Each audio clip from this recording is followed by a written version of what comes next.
Olá, pessoal, sejam bem-vindos ao fechamento da rentabilidade de fundos da Empiricus Asset. Como quase de costume, porque mês passado eu estava de férias, e o Pedro Fiorentino, que meu colega, compartilhou aqui a bancada com o João. Eu estou aqui com o Picione, nosso CIO, para bater esse papo e a gente entender como é que os fundos se comportaram no mês de agosto. Tudo bom, João? Tudo bom, Mari? Tudo jóia.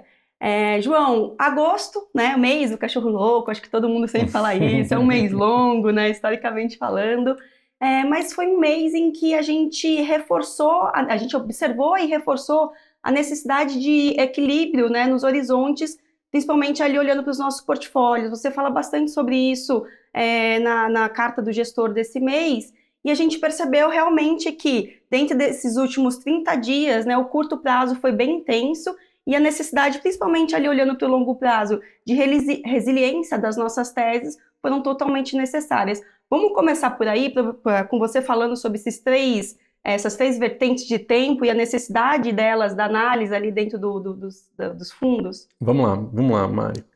Antes, eu vou entrar especificamente no que eu quis elaborar na carta mensal, Uhum. mas eu vou passar rapidinho sobre o tema mais macro, enfim, agosto foi um mês super importante para construção do processo de afrouxamento monetário global, né? Então a gente teve lá o Jackson Hole, né, um encontro lá dos banqueiros centrais nos Estados Unidos, enfim, e Jerome Powell ele foi bastante enfático e ele deixou bastante claro que o processo de afrouxamento monetário dos Estados Unidos deve começar a ocorrer agora no mês de setembro. Ele deu muita atenção para a questão do emprego nos Estados Unidos, uma desaceleração mais clara, que até foi corroborada depois por alguns indicadores de emprego, e que o Fed agora se movimenta na direção de dar um pouco de fôlego para a economia americana, que vem num processo de desaceleração, principalmente sob essa ótica de, vamos dizer, oportunidades de emprego mesmo. Então, esse foi o pano de fundo praticamente do mês inteiro, né? Aqui no Brasil a gente teve as questões associadas à dinâmica interna, né? O mercado já, vamos dizer, percebendo uma desaceleração da economia brasileira, também foi corroborado por dados depois, mais para o final do mês, e a própria inflação do mês de agosto, medida ali pelo IPCA 15, também mostrou uma desaceleração. Então, o pano de fundo do mês de agosto, no final das contas, ele retratou o ciclo da economia. Ele deixou bem claro que estamos partindo para um momento no qual as economias globais desaceleram e abrem espaço para esse afrouxamento monetário.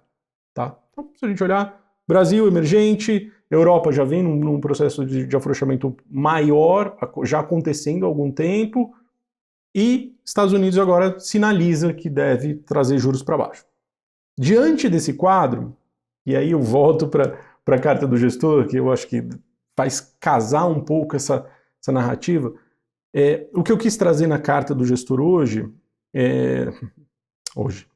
na divulgação da carta do gestor, foi justamente trabalhar um pouco desse arcabouço de horizontes para a alocação do portfólio. Uhum. Né? Então eu fiz um paralelo ali com uma disciplina de administração clássica, né? Enfim, de um livro que foi divulgado por consultores da McKinsey lá em 99, que falava muito sobre como você deve pensar a alocação dos seus recursos dentro da empresa. O que você deve pensar para uma empresa prosperar e, vamos dizer, aproveitar as oportunidades ao longo do tempo. Né? E lá eu divido não, né? Enfim, a tese ela fala sobre os três horizontes, né? Que seria o horizonte de curto prazo e o core business da empresa atual, que é o que mantém uma empresa viva.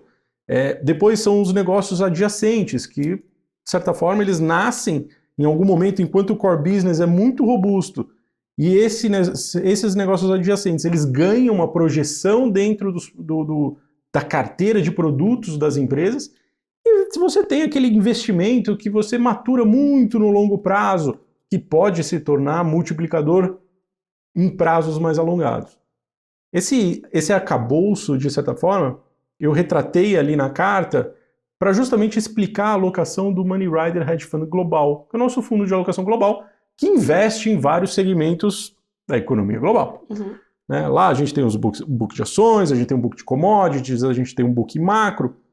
E a ideia foi justamente mostrar para os nossos investidores que cada pedaço da carteira, vamos dizer, ele está classificado ou está dentro dessa perspectiva de horizontes. Né? Então, por exemplo, a renda fixa tradicional, com juros muito elevados que a gente tem hoje aqui no Brasil e lá fora, ela pode ser tratada hoje como um negócio de curto prazo, como algo que vai te trazer um retorno e vai te trazer um conforto no curto prazo que te permite alimentar investimentos em ativos quando a oportunidade surge para você ganhar em horizontes mais alongados de tempo. O ouro é um instrumento que deve estar presente em todas essas carteiras, né? Nosso ponto de vista deveria estar na carteira de todo investidor, e o ouro está presente dentro do Money Rider Hedge Fund, justamente cumprindo esse papel desse chamado core business, desse primeiro horizonte. Ele está lá, ele é perene, ele eu não vou chamar ele de um instrumento que gera renda, mas ele é um instrumento que protege a questão da desvalorização da moeda fiduciária. Então, está dentro desse primeiro horizonte. Dentro da carteira do Money Rider, a gente tem aqueles ativos que seriam os negócios adjacentes, que vão gerar retornos em prazo um pouco mais alongado, médio prazo, 1 ano, 2 anos. E aí a gente tem vários casos lá dentro também, como por exemplo a Sea Limited, que é hoje uma das maiores posições da carteira, AppLovin, a gente tem a posição Netflix ali dentro, a própria Nvidia, Microsoft, enfim, vários cases de ações que compõem essa parte desse portfólio. United Rentals também, que eu cito ali na carta, eu comentei delas na carta anterior, do mês passado, enfim, eu trago de volta. E olhando para frente, para um horizonte mais distante, que seria ali o horizonte 3, né? Aquele horizonte assim, puxa, são negócios que podem despontar e que vão trazer muito retorno no longuíssimo prazo, a gente pode citar as criptomoedas. Então, no Money Rider Hedge Fund, a gente fez uma aposta ali em meados de julho, uma posição mais focada em Ethereum, né? A gente já carrega Bitcoin há algum tempo nesse portfólio, a gente trouxe para dentro do portfólio também uma posição em Ethereum, justamente para capturar essa transformação que a gente está vendo na infraestrutura do setor financeiro americano, que vai acontecer e que vai maturar num prazo um pouco mais alongado de tempo.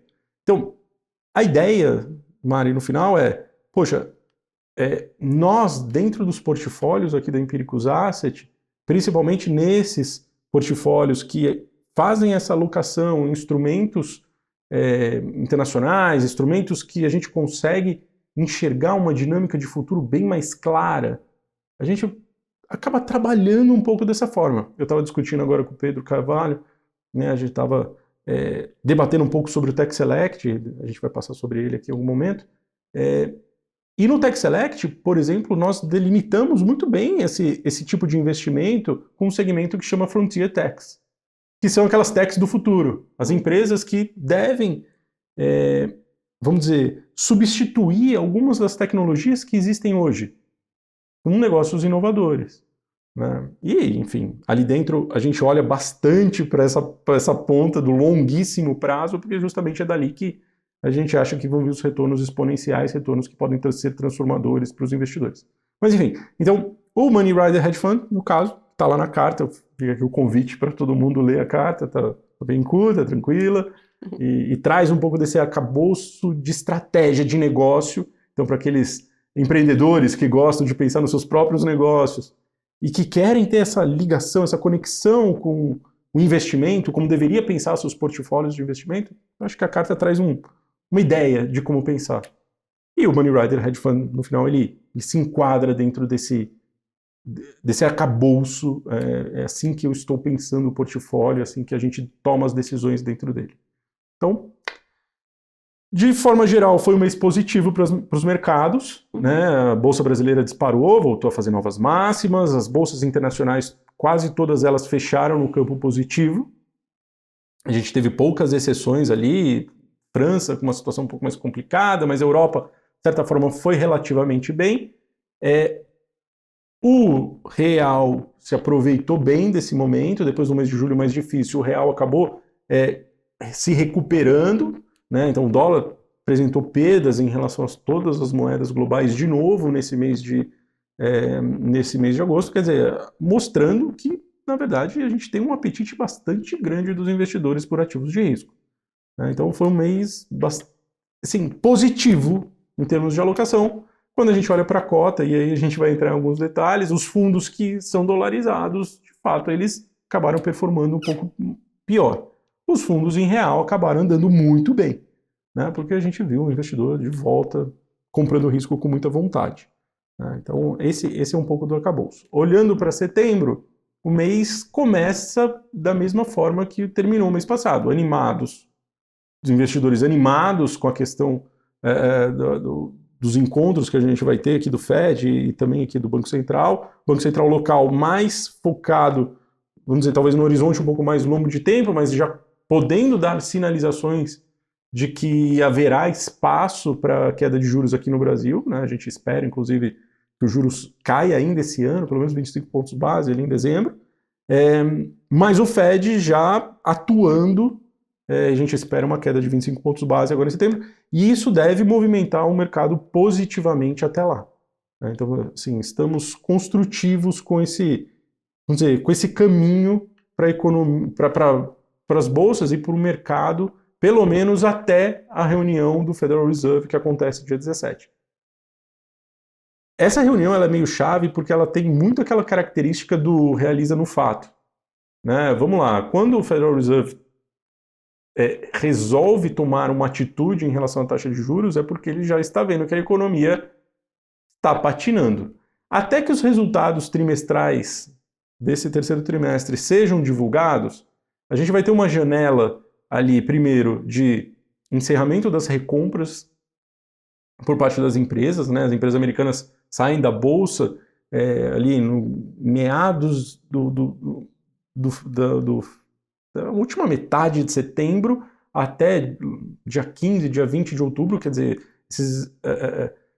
a gente não tem essas recompras e isso tira um pouco da pressão, né? Tira um pouco da pressão compradora do mercado e a gente vai ter a sinalização de que o Fed pode ter ficado um pouco atrás da curva em relação à questão do emprego nos Estados Unidos. Se isso de fato ganha atração, pode ser que a gente tenha vamos dizer, um primeiro cenário positivo nos primeiros 15 dias do mês e um cenário mais complicado na reta final do mês de setembro. Mas isso, de novo, a conferir, é algo que a gente não consegue prever de antemão. Mas eu espero que dali para frente, de outubro para frente, a gente tenha assim, um rally bastante interessante de final de ano. Estou bastante construtivo com a reta final do ano, tá? Legal, João. E aí a gente reforça, assim, né, essa questão da necessidade da diversificação dos nossos portfólios, olhando tanto para a parte do tipo de ativo que você tem na sua carteira, e seja ela, né, a carteira ali de fundos ou a carteira de fato ali completa de investimentos, como também do tempo, né, como você trouxe aqui, reforçando ali a carta do gestor. Então, eu achei ótimo, assim, esse conceito da gente, que é um conceito, acredito eu, um tanto disruptivo, né, para o mercado nacional, pensar na renda fixa como um ativo base que só vai pagar suas contas e não necessariamente vai te dar ali o alfa que você está buscando para sua carteira. Isso, né, a gente sempre pensa na taxa de juros altas, e aí como você trouxe, né, a gente está com um horizonte aí de queda de juros no Brasil, e além disso a gente está buscando um ganho ainda maior para a nossa carteira, um ganho relativo, né, significativo.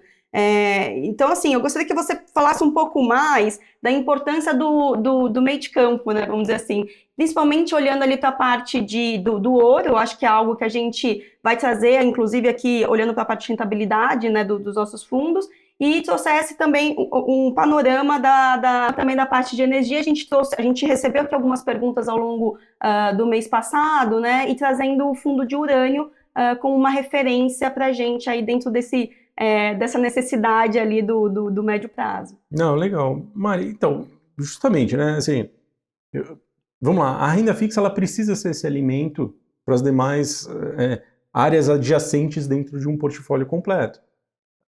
Estamos caminhando, muito provavelmente a gente vai caminhar para uma redução da remuneração da renda fixa, né, num médio prazo.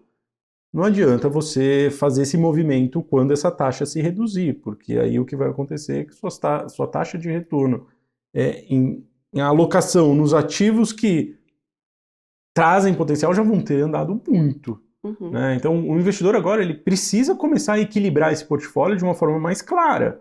Né? Então, ele precisa começar a trabalhar os seus recursos de renda fixa e pensar justamente nesse segundo horizonte, que vão ser empresas que vão trazer um retorno interessante no médio prazo, já maiores que renda fixa, muito provavelmente, e pensar também nessas alocações de prazo mais alongado. E eu acho que essas alocações de prazo mais alongado abordam e, enfim, se enquadram, a questão do urânio, o urânio meio que se enquadra nessa visão de longuíssimo prazo.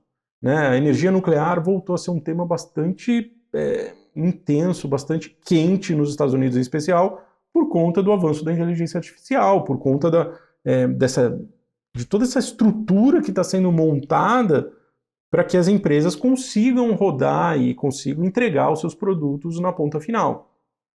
Então, o estímulo para que essa energia nuclear volte a ganhar atração tem sido muito grande. Uhum. Tá?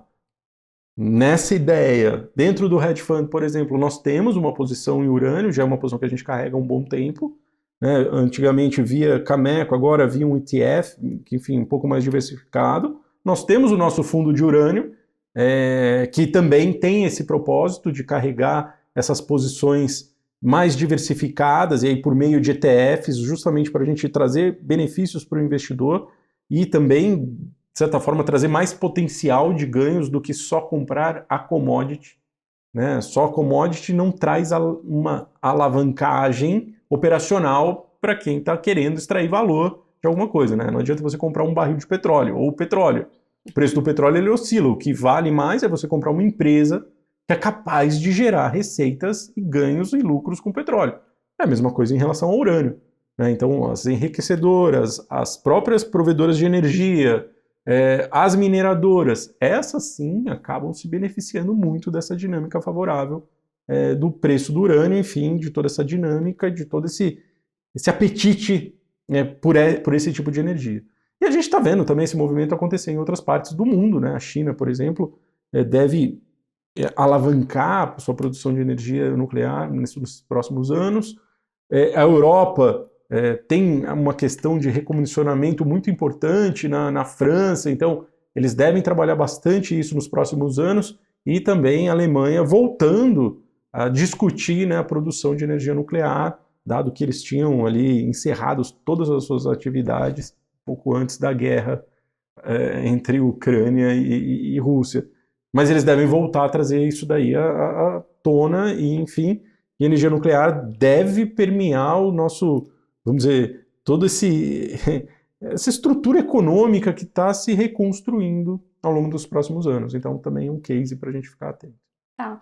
E reforçando um ponto aqui que você trouxe, que, né, eu achei crucial, principalmente olhando para o investidor, né, para o investidor do varejo, que é a forma de investir em commodity, né? Então a gente investe em commodity através de fundos, né, pelas empresas, né, que trabalham ali as commodities, não necessariamente na commodity diretamente. Sim. Então, né, isso reforça muito assim o nosso entendimento, né, nossa opinião aqui de que a melhor forma de se investir nesse tipo de ativo é via fundos de investimentos. Sim, né? sim. E também um outro ponto, né, que reforça, né, a qualidade da rentabilidade ali da carteira do investidor é a diversificação também no tipo de moeda que o seu investimento está atuando. Eu estou falando isso porque, né, a gente vai perceber aqui nos fundos de equities internacionais, a gente sofreu esse mês de agosto, né, enfim, a gente vem percebendo ali uma oscilação devido ao dólar, mas que quando a gente olha dos últimos 12, 24 meses, a gente vê ali um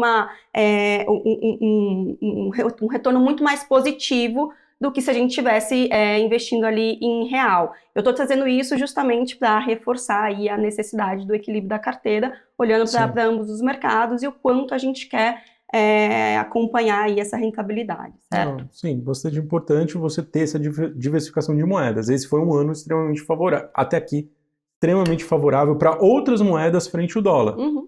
O ano passado foi um ano extremamente favorável para o dólar ante outras moedas. Uhum. O dólar subiu, acho que 25% ou 26% em relação ao real o ano passado. Uhum. E a gente está devolvendo parte disso nesse ano. Tem fundamento? Tem estrutura? Me parece um fundamento e estrutura muito mais conectada com a dinâmica internacional, e a gente já conversou disso em outras ocasiões, e menos fundamentada vamos dizer, em toda a estrutura econômica brasileira. A nossa inflação ainda está elevada, apesar da gente estar num processo mais de desinflação, como agosto foi um pouquinho melhor. Nosso juros está muito elevado, então isso também tem segurado e tem dado um pouco desse fôlego para a moeda brasileira, mas a partir do momento que nós entrarmos numa dinâmica de economia mais conectada com aquela que a gente estava no ano passado, será que a nossa moeda vai aguentar toda essa força? Né? Será que os investidores também não vão procurar outras fronteiras de investimento? Né? Então, estar diversificado nas moedas é algo que é bastante importante. A gente vai passar pelos números dos fundos e aí eu detalhe um pouquinho mais. Vamos começar com a parte, então, de internacional, falando do Tech Select, que fechou o mês com uma queda de 2,64%. No ano, ele acumula uma queda de 9,83%.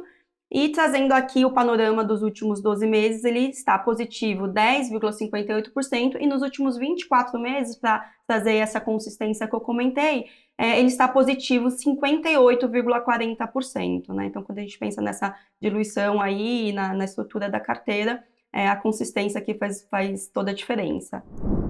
Bom, acho que Tech Select, como você já trouxe, né, foi impactado muito pela volatilidade ali do cambial, né, João? Sim. E o que mais que você observa dentro das empresas? Vamos lá, eu acho que é importante a gente reforçar essa questão do cambial, Mari.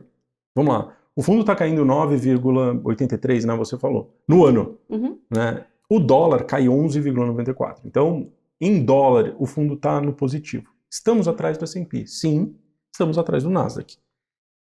O S&P e o Nasdaq avançaram bastante por conta das Big Techs, que continuaram apresentando bons resultados esse ano.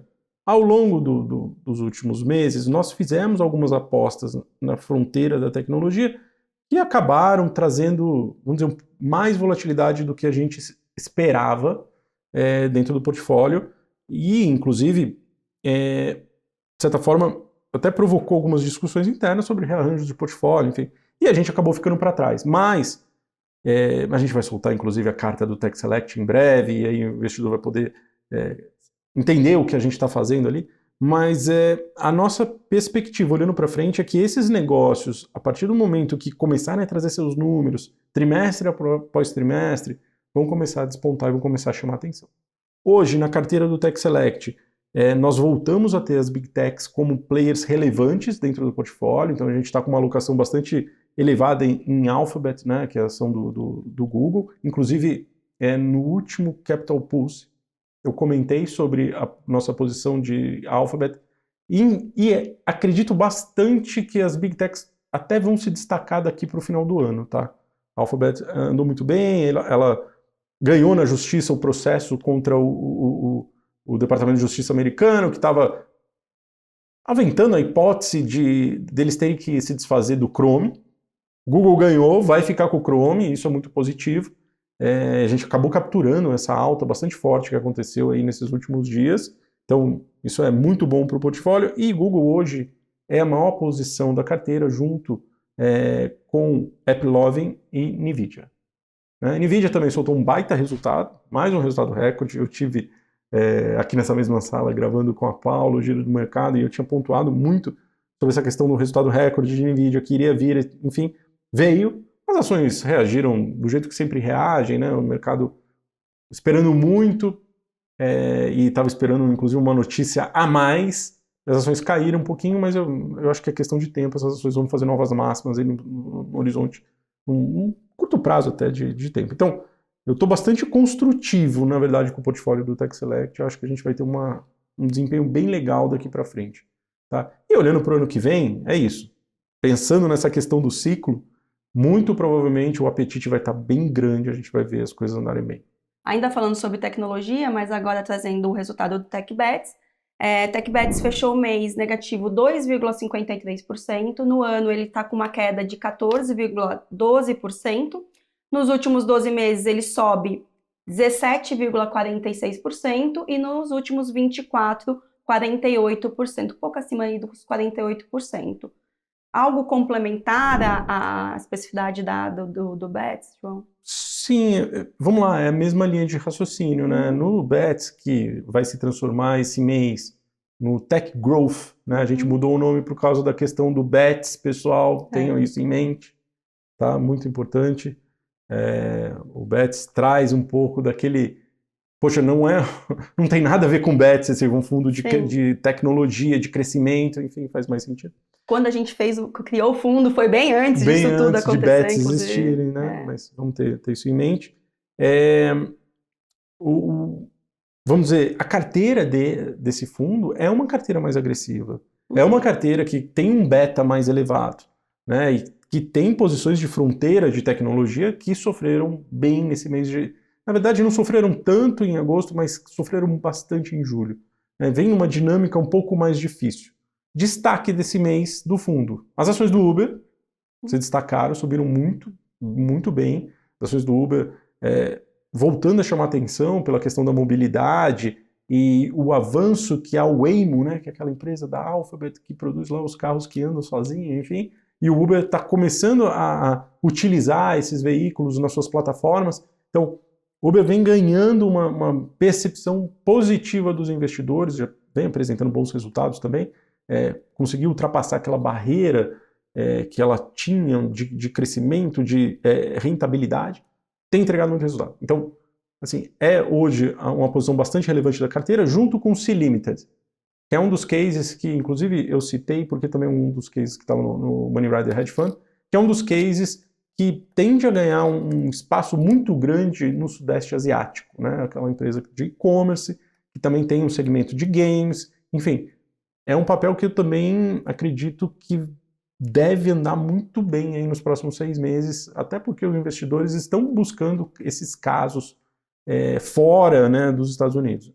Enfim, trouxemos para dentro da carteira as ações da Amazon, recentemente também, mais para o final agora de agosto, numa esteira de que as ações da Amazon ficaram muito para trás e o segmento do AWS ainda é o líder de mercado, é uma Big Tech dentro de uma carteira de growth. A gente aposta que a Amazon vai começar a contra-atacar, principalmente ali a Microsoft e o próprio Google, né? Ela ficou para trás nesses últimos trimestres em relação ao crescimento do AWS, mas ela deve contra-atacar e os investidores vão começar a prestar um pouco mais de atenção para essa dinâmica toda aí da Amazon. Então a gente trouxe para dentro do portfólio e também trouxemos para dentro do portfólio Tech Select, então só para a gente estar amarrado nessa dinâmica.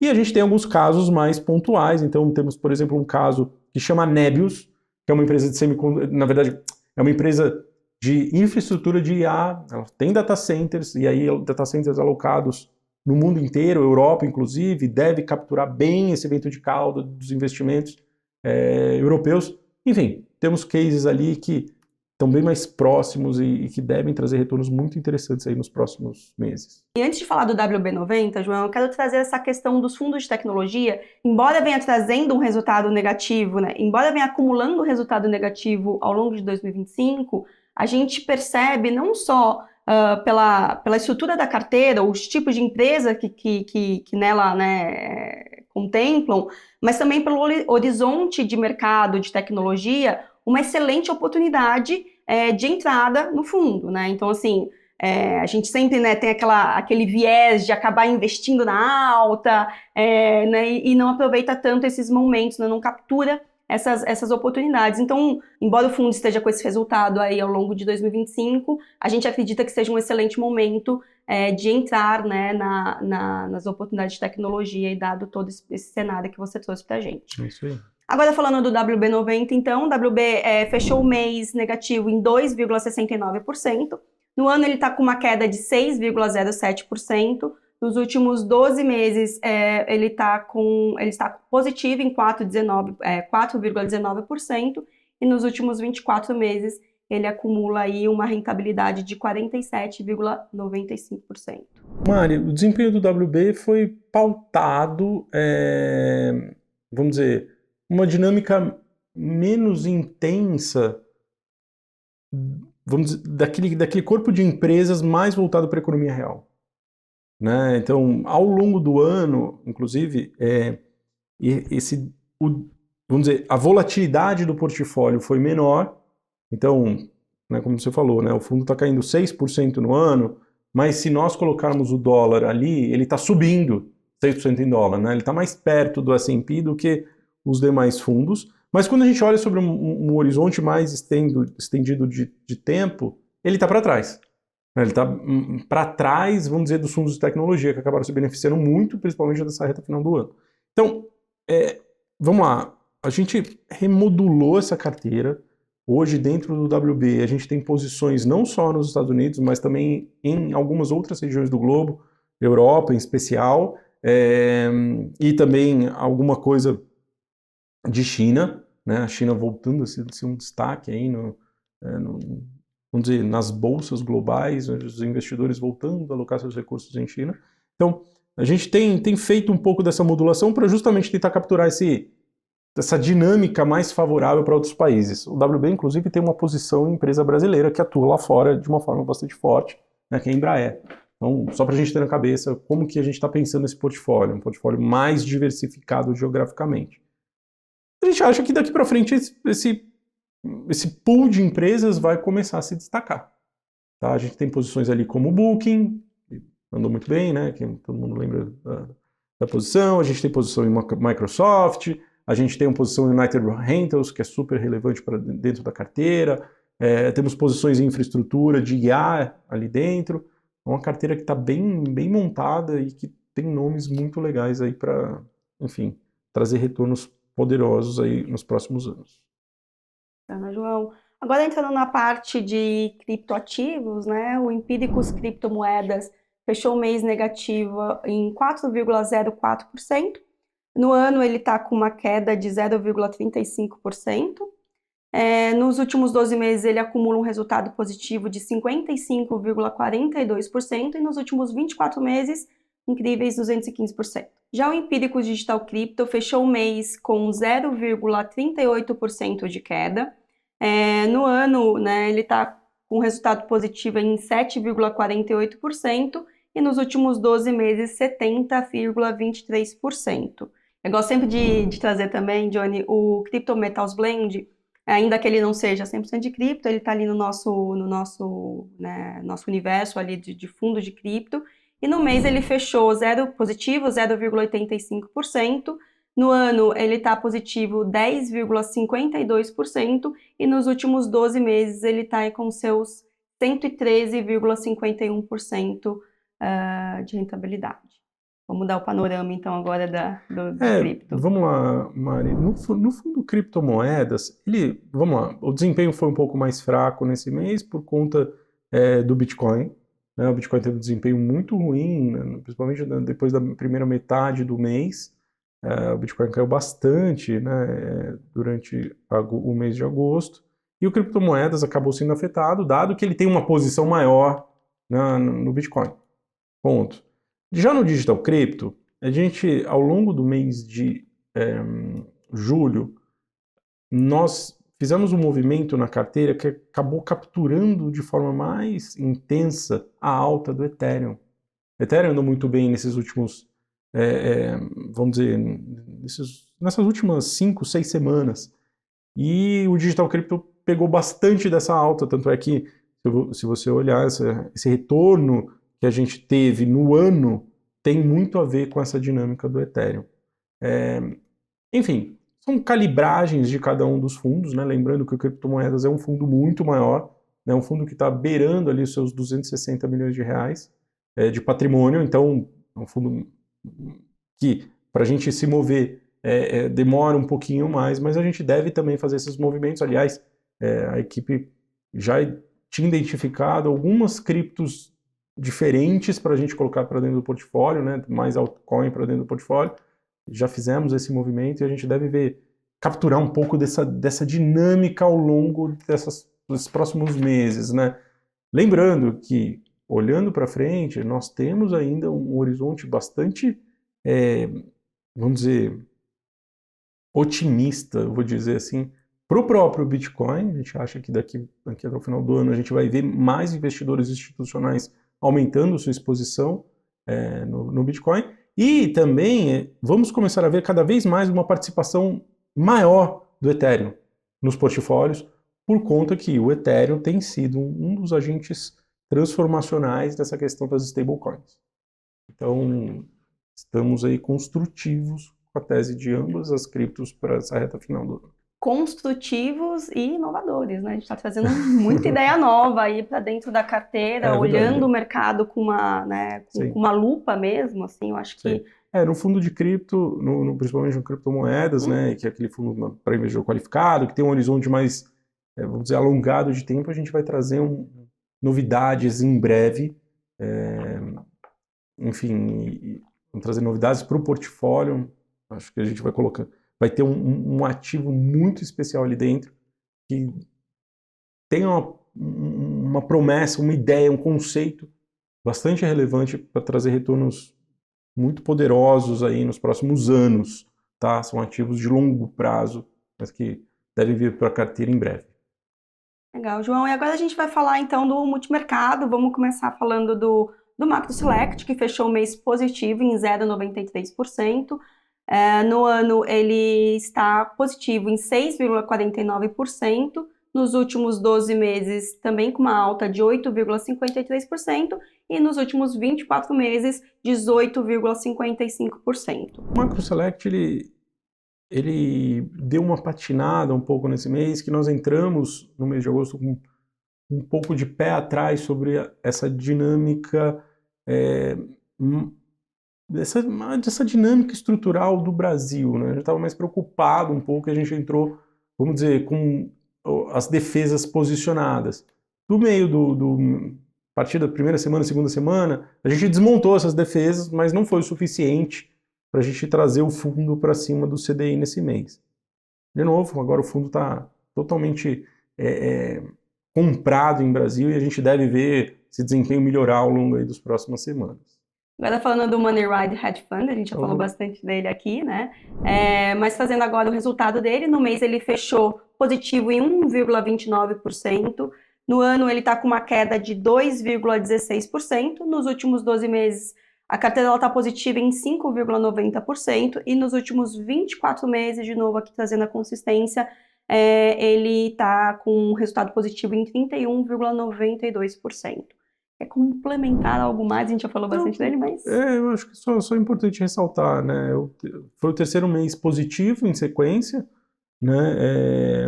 A gente fez reestruturações na carteira ao longo desse período. Lembrar que no começo do ano nós estávamos com uma visão de que o dólar ele não se desvalorizaria, esse tanto que a gente se desvalorizou, né? Então, parte desse desempenho negativo está atrelado sim à moeda, e principalmente ali nos primeiros 5 meses do ano. De lá para cá, nós reposicionamos o portfólio de forma com que a gente também capturasse um pouco desse vento de cauda aqui no Brasil, né, que é positivo de fluxo do Brasil, e aí, enfim, a gente tem conseguido manter a consistência de retornos. Então, como eu falei, o mês de junho foi muito bom, apesar da queda do dólar. O mês de julho foi bom também. O dólar teve uma alta e a gente conseguiu surfar independente do dólar, né? A gente foi muito bem. E esse mês também, apesar da queda do dólar, nós conseguimos proteger a carteira e trazer retornos aí acima do CDI. Então, essa dinâmica, ela está mais presente no portfólio, tá? Como eu falei, e aí fica aqui o convite de novo, para quem quiser ler a carta desse mês, eu explicitei exatamente como que o portfólio está estruturado para capturar um pouco dessa dinâmica para o resto do ano. Tá? Caminhando então para a parte de renda variável local, a gente tem o DIP velho, que fechou o mês em 4,04% positivo. No ano, ele está com 18,62% positivo, excelente resultado aí para a bolsa, né, para a carteira de bolsa local. Nos últimos 12 meses, ele está com resultado de 14,17%, também positivo, e nos últimos 24, 31,11%. Comentário sobre Deep Value? Mari, foi um mês bom para o Deep Value, Claramente. assim, ficou atrás da bolsa, tá? Então, assim, a gente também, né, como eu falei, do mesmo jeito que o Macro Select entrou com uma postura mais defensiva na virada do mês de agosto, nós também entramos com o Deep Value com uma postura mais defensiva e nós viemos aumentando a exposição às ações ao longo do mês. Foi uma tomada de decisão estratégica, de fato, assim, existiam ali fatores pelos quais a gente acreditava que as coisas poderiam ficar piores por aqui, no sentido de, principalmente a questão do fluxo do estrangeiro, né? Agosto normalmente é um mês difícil para os mercados internacionais, são meses de realocação, e o apetite do investidor por, vamos dizer, por emergentes, especialmente o Brasil, havia ficado ali um pouco reticente, né? O pessoal estava com um pouquinho de medo desse começo do mês. Enfim, ficamos um pouquinho para trás, mas nada que mude muito o horizonte de longo prazo, né? Eu tenho batido muito na tecla, até eu escrevi no último, na carta, enfim, né? O Deep Value, se você pega prazos mais alongados, assim, nós conseguimos abrir muitos pontos da bolsa, né? Se você pegar, por exemplo, em 24 meses, a gente tem mais de 10 pontos da bolsa de alfa em relação à bolsa, e a gente tem conseguido fazer isso de forma constante, né? Esse ano também, estamos um pouquinho na frente da bolsa também. Então, assim, eu estou bem construtivo com o portfólio. Ontem, no Capital Pulse, né, na minha nova newsletter, eu comentei sobre uma das teses de investimento que a gente tem dentro do Deep Value, as ações da VEG, clássica, uma velha conhecida, mas que a gente acha que o mercado está deixando muito de lado, dado o potencial de retorno que essa empresa pode apresentar se as coisas por aqui mudarem o vento, né? Quer dizer, as coisas ficarem mais positivas para o Brasil, e se a gente começar a ver de novo um fluxo de investimento, etc, local, a gente vai ver a VEG se destacar. E também, ao longo dos próximos trimestres, a gente vai ver essa empresa se aproveitando dessa dinâmica toda que está acontecendo nos Estados Unidos, dado ali que eles recentemente compraram todo um aparato para, vamos dizer, para atuar no mercado americano. Então, acho que o mercado está punindo muito. Eu trouxe essa tese ontem no Capital Pulse, então também fica um convite para quem quiser ler, acompanhar ali. Legal. João, você comentou aqui, né, sobre o alfa que a gente teve no Deep Value comparado com o Ibovespa nos últimos 24, mas olhando para os últimos 12, então, foi um resultado ainda mais discrepante, né? Só para a gente ter em mente aqui, né, ter isso... Pode falar? Não, boa parte desse alfa veio do ano passado, que a gente conseguiu fazer uma gestão bem afiada do fundo. Né? Sim, não, excelente. Nos últimos 12 meses a gente está comparando aqui 14,17% de valorização na carteira de ações versus 3,96% do Ibovespa. Então, é importante a gente reforçar nessa construção aqui. Entrando agora na parte de renda fixa, começar pelo Cash Yield, que é um dos nossos carro-chefes aqui da casa. O Cash Yield fechou o mês de agosto com 560 milhões de PL ali no fundo, né? Estava até comentando ontem em reunião, ele teve um aumento ali, uma ascensão de quase 800% nesse ano, ou seja, é um fundo caixa, mas que consegue ter uma captura ali positiva, né? Quando a gente compara com outros fundos ali da classe. Então, é interessante a gente trazer esses outros pontos de diferencial. O Cash Yield, então, fechou o mês de agosto com 1,19% de rentabilidade. No ano, ele acumula seus 9,32%, nos últimos 12 meses, 13,25%. Já o Atrio Renda Fixa Ativo fechou o mês com 1,17% de rentabilidade. No ano, ele acumula 9,24%, né, positivo. Nos últimos 12 meses, 12,87%. Por último, aqui na classe de renda fixa, a gente vai falar de um dos nossos também carro-chefes, o Empiricus Atrium FIC-FDIC, que fechou o mês aí com 1,34% de rentabilidade. No ano, ele está com 10,54% de rentabilidade. Nos últimos 12 meses, 15,26% de rentabilidade. E vamos ouvir, então, o seu panorama falando de renda fixa, João, só destacando a questão da gestão aqui, né, sempre importante, inclusive em fundos como o Atrium, o FIC-FDIC, né, que é o que a gente chama de fundos reloginhos, que nesse momento aí de mudança de legislação a gente conseguiu aí manter um impacto quase que marginal quando a gente olha para a rentabilidade do fundo, Sim, né? sim. Então ele não sofreu como, enfim, como outros fundos aí do mercado a gente observou acontecendo. Não, tá bom. Vamos lá. Bom, primeiro, passando pelo cash yield, o cash yield tem um desempenho bom também esse mês, né? A gente conseguiu se manter ali gerando prêmio em relação ao CDI. De novo, é um fundo extremamente conservador, é um fundo que investe seus recursos em LFTs, em CDBs e letras financeiras de grandes bancos, né, que são classificados como S1, S2 pelo Banco Central, ou seja, são aqueles bancos que, se derem problema, o Brasil vai ter um problema. E temos também uma parcelinha muito pequena de FDIC, que eu estava até conversando com o Rafael Bage, que toca mais especificamente a mesa, e a gente está com uma parcela de FDIC ínfima dentro dessas carteiras. Enfim, um produto muito conservador que está dando um resultado bastante interessante aí ao longo desse ano, sendo destaque mesmo até na classe. Só complementando aqui, que eu acabei não citando, agora ele está com um acumulado de 104,06% do CDI. Então, né, um prêmio aí para um fundo caixa, para algo tão conservador, interessante, principalmente quando a gente compara com outros players aí do mercado. É isso aí. E olhando para a família Atrium, né, o renda fixa ativo, ele está rodando com um leve prêmio em cima do CDI, lembrando que aqui a gente tem uma dinâmica um pouco mais agressiva em termos de alocação, em termos de estrutura termo da curva de juros, então isso, de certa forma, vamos dizer, traz um pouco mais de volatilidade, mas a gente tem conseguido manter de forma recorrente o prêmio em relação ao CDI ali.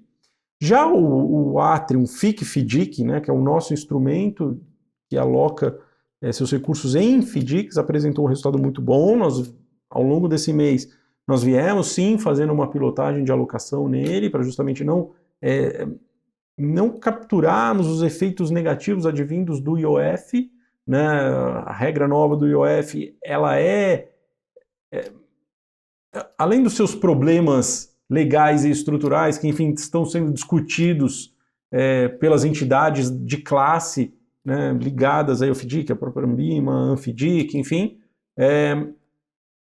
mas a gente sabe que a gente precisa pilotar melhor o portfólio para a gente não sofrer impactos. Conseguimos fazer de forma exemplar esse mês, né? O fundo rodou em 1,34 contra o CDI de 1,16, ou seja, conseguimos manter um prêmio bastante interessante. Nos 12 meses o prêmio é muito maior, né? Então a carteira está rodando, acho que um prêmio ali quase de 120% do CDI, mais ou menos, acho que é mais ou menos isso, né, Mari? Isso. E a gente tem mantido um pouco essa dinâmica. Olhando para frente, o que a gente espera conseguir contornar um pouco essa dinâmica do IOF, de novo com essas alocações, e a gente espera algum debate mais sólido das entidades de classe conectadas a essa questão do FDIC sobre a cobrança do IOF dentro das estruturas de FDIC.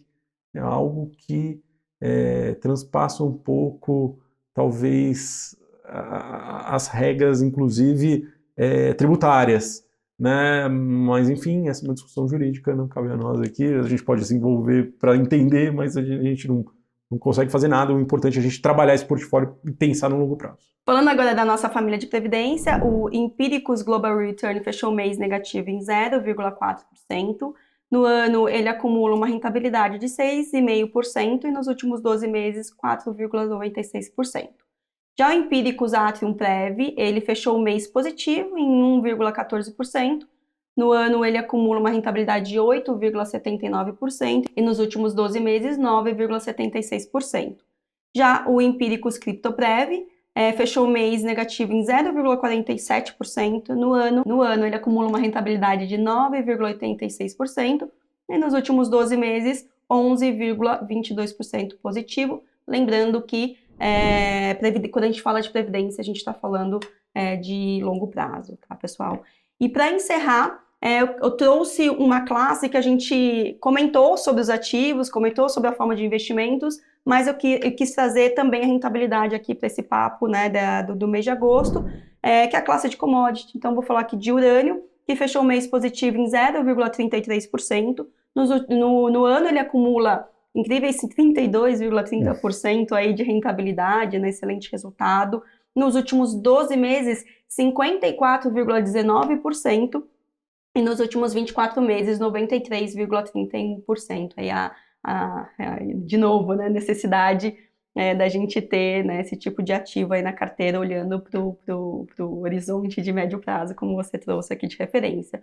O ouro fechou o mês com 2,18% de rentabilidade. No ano, ele está com 13,39%. Nos últimos 12 meses, 30,62%. E nos últimos 24, 95,36%. Acho que a gente já falou bastante aí, né, sobre esses mercados.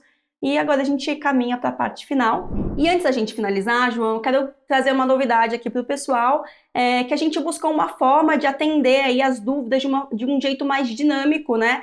Com aquela máxima de a dúvida de um pode ser a dúvida do outro, né? A gente ouvia muito isso no colégio. Ao invés de a gente direcionar as dúvidas para o e-mail de RI, a gente sugere aí, então, que vocês enviem as suas dúvidas para capitalpulse@empiricus.com.br, que a gente está produzindo pílulas, né, vídeos curtos ali, ou enfim, né, respondendo todas as dúvidas dos nossos cotistas. Então, fiquem à vontade aí para mandar suas dúvidas. De novo, capitalpulse@empiricus.com.br, que a gente vai ficar super feliz ali em produzir um super conteúdo e responder vocês de uma forma mais ágil e também, né, propagando ali as questões ali para os outros cotistas. Pessoal, é isso. João, muito obrigada aí pelos comentários, parabéns pelo mês e vamos em frente. Vamos em frente, Mari. Valeu, pessoal, até mês que vem. Tchau, tchau.